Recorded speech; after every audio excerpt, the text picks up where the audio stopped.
What's happening, peoples? Welcome back, welcome back. If this is your first time finding my channel, the name of my channel is in the intro. Who am I? I'm Unc L. You call me Unc for short. Why? Because I'm old as hell and I'm somebody's uncle. And I'm that uncle that tells you what you need to hear, not what you want to hear. Rest in peace, Pops. Miss you every day, sir. Anywho, I've been doing it all wrong. Hey y'all, please, if you would, give me a like, give me a share, and give me a sub. And if it's too much to give me a share and give me a sub, please hit that like button. It helps push my videos into the algorithm and get some watched more, get some suggested more. It helps me out a lot. Enough of the niceties. If you saw the thumbnail, you know what this is about. I'm gonna offer my personal opinions about Kamala. I'm sorry. That Indian name is a little hard. Kamala. I'm gonna offer my opinions about her later on down the line. But right now, let's get into the content.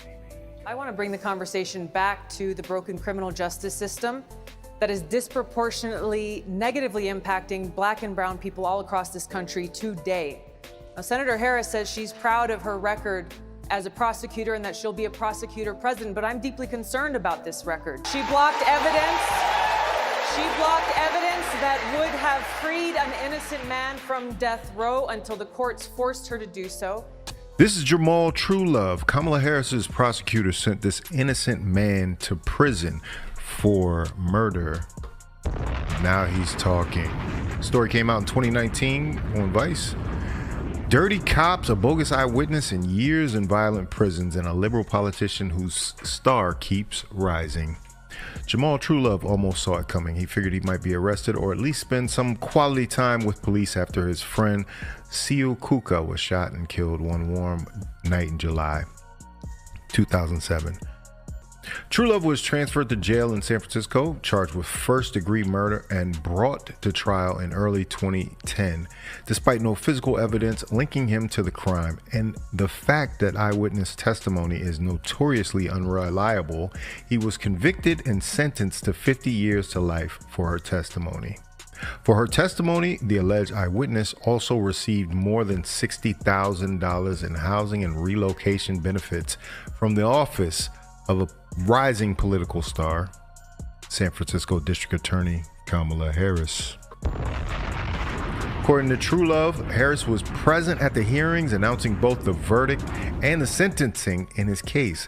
She even briefly locked eyes with him at one point at one of the proceedings, offered what seemed like a smirk, he said. She wanted to be present for a celebration of a conviction, Truelove said. That's what it felt like, a celebration. Wow. Okay, so there was no physical evidence tying this man to this crime at all, period. There was only eyewitness testimony. Excuse me. Sorry. There was only eyewitness testimony, which has been known to be notoriously unreliable. To compound that, the eyewitness that Kamala's office offered that convicted this guy, that witness got $60,000 in benefits and relocation fees to testify. They bought that person's testimony. And that's the only way I can look at it, because when they actually studied the case, the man was innocent. So she paid a witness to offer false testimony. They got an innocent man locked up, and she was in court. And according to him, smirked at him as he was being sentenced as an innocent man. Interesting. But she's for the people, huh? She's for Black people, huh? That's who she's for? She's for the people? Let's continue. The bottom line is, Senator Harris, when you are in a position to make a difference and an impact in these people's lives, you did not. And worse yet, in the case of those who were on death row, innocent people, you actually blocked evidence from being revealed that would have freed them until you were forced to do so. There is no excuse for that. And the people who suffered under your reign as prosecutor, you owe them an apology. What specifically did she do where there was someone who was innocent or someone who was wrongfully convicted? It would take this podcast and 4 more to go through. She fiercely fought wrongful convictions and was shamed by judges when she was district attorney in San Francisco. What was the case? The Gage case? George Gage. The George Gage case, where her prosecutors hid evidence and they tried to protect. Once she knew that there was evidence that was withheld from defense attorneys, once she should have known, in my opinion, that people were innocent, she tried to protect those convictions. Why? Because she wanted to continue winning. When Harris became the DA of San Francisco in 2004, tough on crime policy was popular around the country. Even Joe Biden, who was pivotal in getting the 1994 crime bill passed a decade earlier, carried his enthusiasm about cracking down into the 2000s. Fewer police on the street preventing crime and protecting community means more crime. And it's as simple as that. It's not rocket science. We went through this whole debate during the 80s and 90s. She blocked DNA. She went to great lengths to try to block access to DNA for people that were accused of or convicted of felonies. Think about it. We're talking about a $12 DNA test to see if the biological material from a crime that has been preserved is actually the defendant's, right? She blocked access to that. I mean, the list. How do you block access to something like that? That seems like that should be a right. Yeah, it seems like it should be a right, but in a lot of states, there's legislation that says you cannot get access to it, and the rationale behind it is that it'll open up a floodgate of criminal defendants asking for the biological evidence in their case to be tested. I mean, that's the last thing we would want is more innocent people being freed. Okay. For that first guy, the witness that lied on him, was paid $60,000. Not only was her office paying witnesses for bogus testimony, when actual evidence came up that would exonerate an innocent person, she would suppress it to make, just because she wanted to win, because she was more concerned about her political career than actually upholding the oath she took as a prosecutor and a government official. Do you understand? Do you understand? Do you understand? And I say this as a guy that's a convicted felon. I did the stuff. I had to pay a debt to society. I don't make excuses. You understand? I do not make excuses. But what about I can't imagine how it must feel to not have done the crime and be punished. I did the crime. I had to do time around them scumbags. It was dangerous. I'm a big black dude. I made it. I'm all right. I'll be all right. You know what I mean? But what about these dudes that ain't built like me, that are actually L7s, the squares, that are just good people? I'm not saying I'm not good, but you know what I mean. She exposed them to murderers and killers and gangbangers and rapists. And if you don't know, if you ain't about, man, look, man, it's real easy for bad stuff to happen to you in prison. And she knowingly, not only did she knowingly put innocent people in prison, but when evidence came up that would exonerate people, she suppressed it because she wanted to further her political career. Let's continue. The story of wrongful conviction and eventual exoneration has been told before. He even won a $13.1 million payout from the city of San Francisco. Man, money is just going every which way in that admit. But now one of the key players is making a serious run for the White House, and True Love is anxious to tell the story again, this time introducing the role Harris played in it. He told Vice in his first ever interview about Harris and his wrongful prosecution. Back in 2007, when Harris was San Francisco's DA, the homicide rate hit a 14-year high. 75% of the time, no suspect was ever arrested. Though she faced no serious opposition and was easily reelected that year, Harris arguably wasn't making enough cases to win over the more conservative voters she might need to make a play for statewide or national office in 2010. That may have served to make winning murder cases like the one against True Love all the more urgent. So what was her justification for this? You know, when she's asked for her justification of it, it's always been on a debate stage, and she'll always default to, I stand by my record as a prosecutor, and she's never had an explanation that I have ever seen. A New York Times piece by, her name's escaping me. Lara Bazelon. Lara Bazelon, which if any of your listeners want to listen to it, she goes into, exhaustive detail about specific cases and things that Kamala Harris did. And the sad part about it, yeah, that's it right there. New York Times, Kamala Harris was not a progressive prosecutor. Harris claims that in the 2000s, she didn't flex laws like 3 strikes. She said as DA, her policy was only to pursue a 3rd strike if the crime was serious or violent. And yet she remained proud that the felony conviction rate rose during her tenure. When we're talking about serious and violent crime, lock them up. In San Francisco, in my office, we've increased the conviction rates for the DA's office to the highest they've been in just under 15 years. But her attempt to brand smart on crime policy goes beyond those serious and violent crimes. According to Mercury News, she had more convictions on marijuana charges than her predecessor. There are too many examples to cite, but she put over 1,500 people in jail for marijuana violations and then laughed about it when she was asked if she ever smoked marijuana. Yeah, she was often on the wrong side of history. What is that? The marijuana one that you just highlighted? She stood by criminalizing marijuana in this state. Yeah, I've let it be known I'm a felon. My charges were nonviolent drug offenses. I sold drugs, I sold coke, I sold weed, right?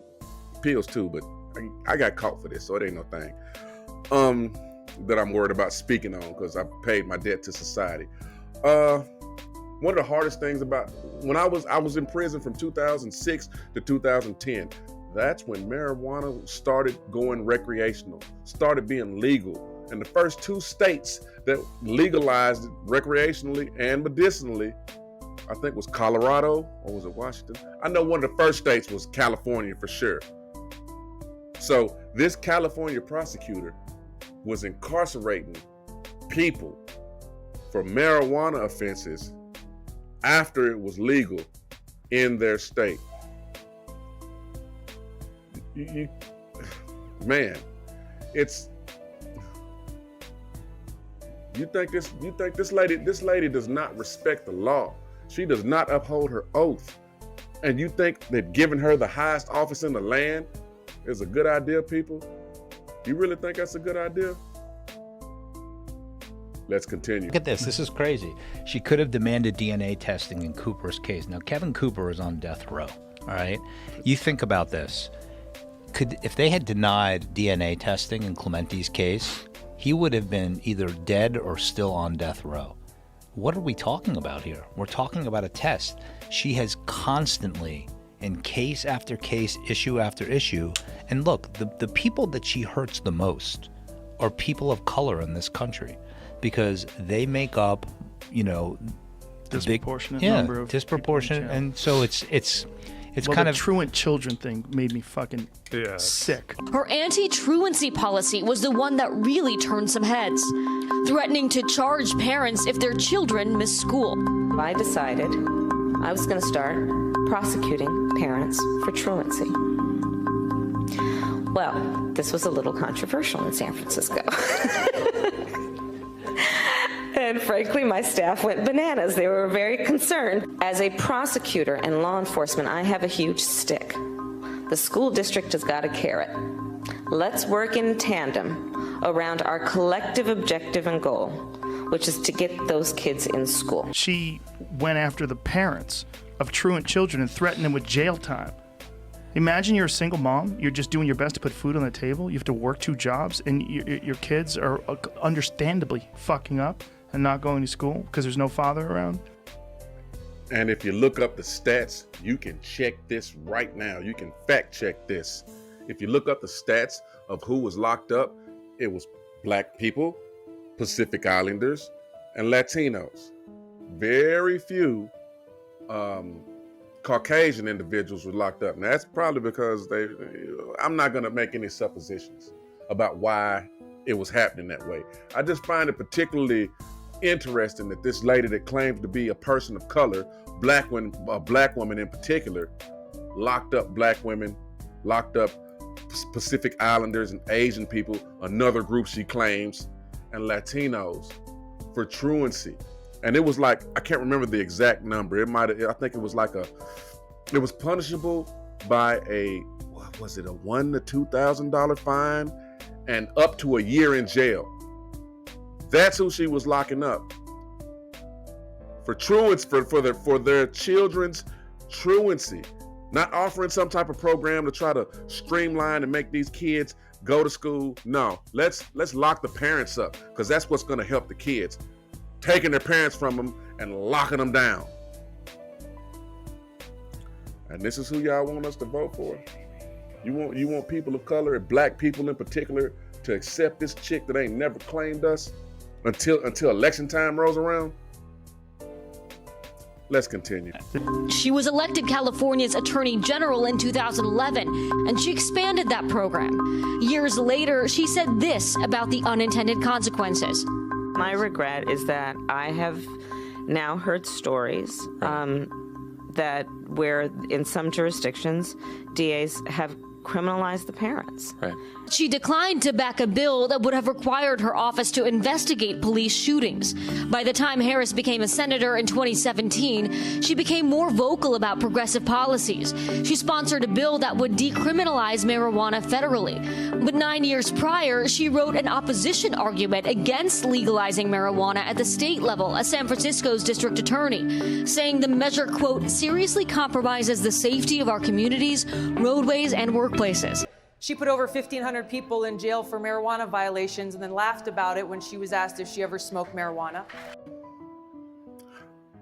Okay, earlier it was stated that she paid a witness that clearly provided false testimony, 60 grand in relocation fees. She was locking up parents for truancy. She was locking up people for marijuana offenses after marijuana was made legal in her state. Yet, we're supposed to believe she didn't know that those parents were getting locked up. It's my regret that later on I found, no. She probably knew all along. I mean, Lord have mercy. I mean, it'd be different if this lady was like a fair prosecutor or a good prosecutor, but she's, oh man, oh. And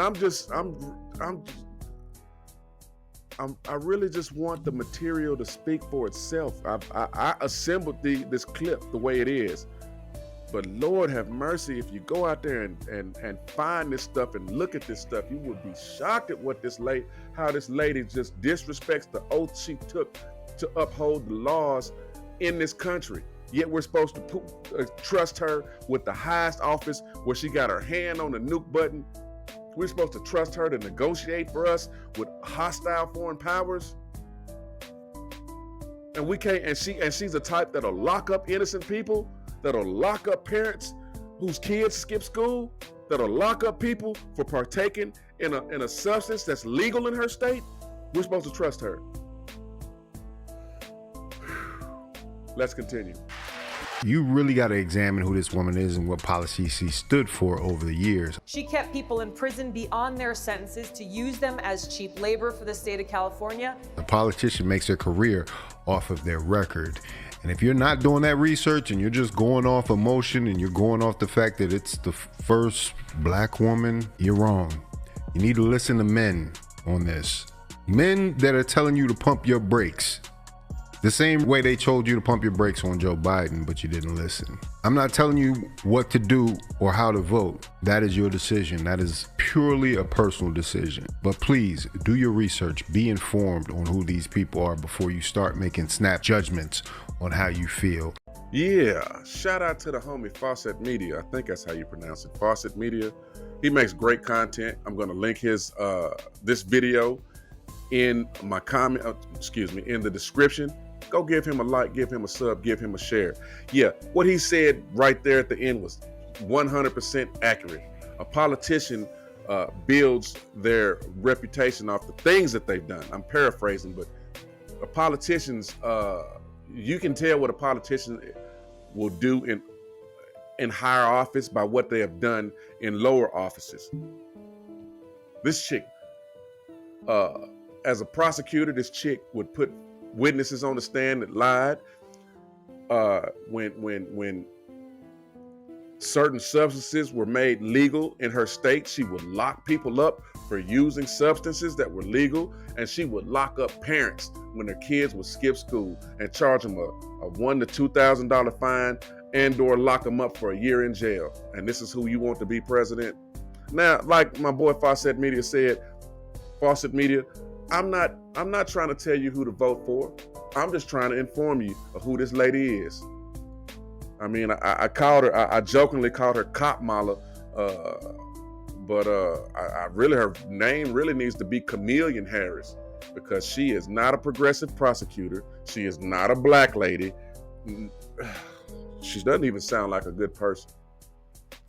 But I'm not gonna keep yapping. I'm gonna wrap this one up right here, because I got 2 more videos coming within the next couple days. It's gonna be quick. I'm working. I have a day job, so I have to manage my time. But I have 2 more videos coming out that are gonna illuminate this chick's career and who she really is and what she really thinks about us. With that said, thank you for stopping through. If you would, please give me a like, give me a share, give me a sub. If you don't want to give me a share and a sub, please give me a like. Help push me into the algorithm. I'll catch you on the next one. Toodles.